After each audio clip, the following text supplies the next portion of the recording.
So thank you very much, Professor Abdul Sahab. Again, I'm sorry not be there, but unfortunately, other commitment were taken before. So today I want to share with you some idea about the therapy with iron AV in heart failure patient, and I start thinking and dealing with uh, iron in a failure patient when I saw the first time the picture that you can see on the top on the right of the slide. This is a normal cell with normal level of uh, iron inside, and if you look at the other cell that is on the bottom, this is a cell with iron deficiency, and is very clear that iron is able to interfere with several things like shortening in our heart or contraction of the left ventricle, and even the relaxation. So when we start studying iron in heart failure, what we realize that is not really the anemia that is important in terms of outcome, but is iron deficiency, as you can see from this paper by Jankowska, published more than 15 years ago. And of course, if you look at the patient with iron deficiency and anemia, the outcome is even worse. Well, how big is it the problem? Today we know that more or less 60% of our patients have iron deficiency if we are talking about chronic heart failure. But it is even worse if you look at the acute heart failure patient that nearly reach the 85, 90 percent. Well, how do we cope with this situation? These are data coming from the Optifam, that is our registry that is just about to be closed in terms of follow-up, more than 3,500 people, either reduced ejection fraction, mid-reduced ejection fraction, and preserved, collected from the last release of the guideline in 2023 to check the adherence at the guideline suggestion. And unfortunately, you can see that if we are talking about iron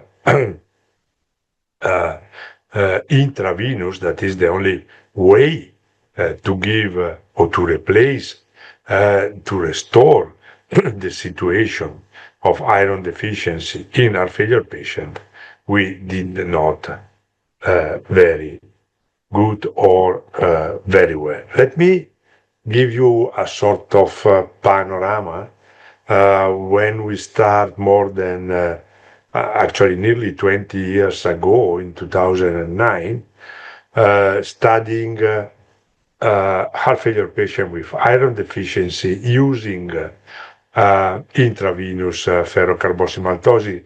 That was iron available on the market with less side effect and adverse event when injected, because it was covered by a sort of glucose shell.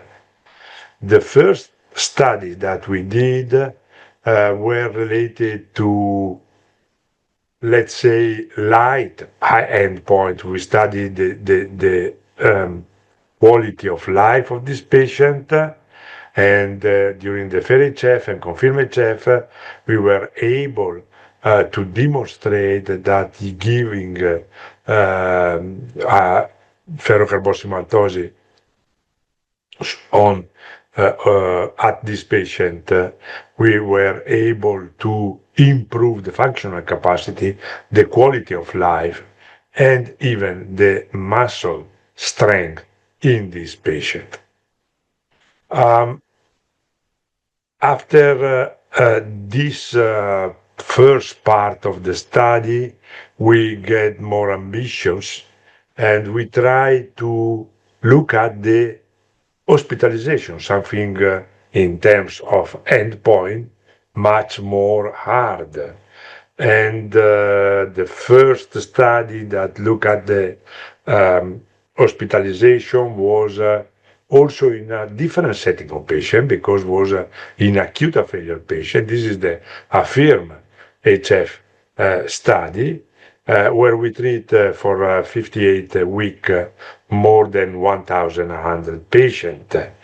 And actually, what we were able to demonstrate was again a very good impact on the liked endpoints, but also that we were able to reduce the hospitalization, even in patient with acute heart failure. Of course, when you're giving the patient the iron intravenous before this discharge from the hospital. Several other studies try to demonstrate something even more strong, like mortality, and we did the same. But the last two studies were the AirFeed and the FERI-CHEF 2. The heart feed was just a bit too long, last for 7 years, and was not able to get the first aim, that was mortality, cardiovascular mortality and hospitalization in patient with reduced ejection fraction and mild reduced ejection fraction. But we don't know if the COVID period or the other the long trial, the long time of the trial affected the result. So we published last year another trial that was the FERI-CHEF 2 that was more or less the same, again, reduced ejection fraction and mild reduced ejection fraction, few patients with preserved ejection fraction. And the endpoint, the primary endpoint was again hospitalization and mortality. Actually, we did not success in the primary endpoint because even if it's very clear an action of the iron intravenous in this patient during the first 12 months, the curves overlap after this period, and so at the end of the story, the statistical significance was not reached. But I think the most important thing of this study was that we tried to better select the population and see if we can find a subgroups or different subgroups that can better benefit from iron intravenous. But unfortunately, even in this aim, we did not have success. One of the most important things was to see if the 20% of transferrin saturation could be a good marker for find the right person. But unfortunately, you can see there is no evidence or no difference between a patient with more than 20 percent on transferrin saturation and less than 20%. But also, we thought that the patient with a New York Class Association Advance were better benefit from the supplementation, but this is not true. Apparently, class 1 and 2 are the best. And also, people with diabetes, if you are diabetes probably is better, but even if you have a different level of hemoglobin. So we thought that probably if you have less than 12 milligram deciliter of hemoglobin, you can better benefit from the iron supplementation. But you can see that is not true. So more doubt than light in the last part of the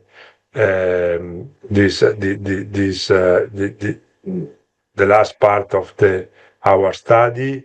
Of course, there are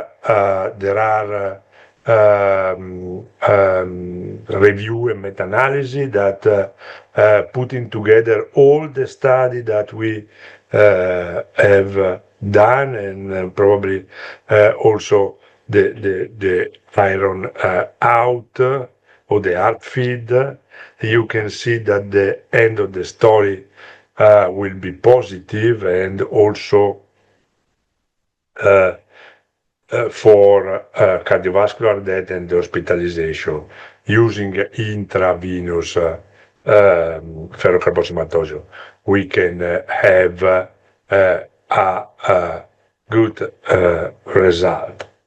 By the way, even if the last guideline tell us that we have to use class 1A level of evidence, intravenous iron supplementation to preserve, to improve the symptoms in patients with reduced and mild reduced ejection fraction and iron deficiency.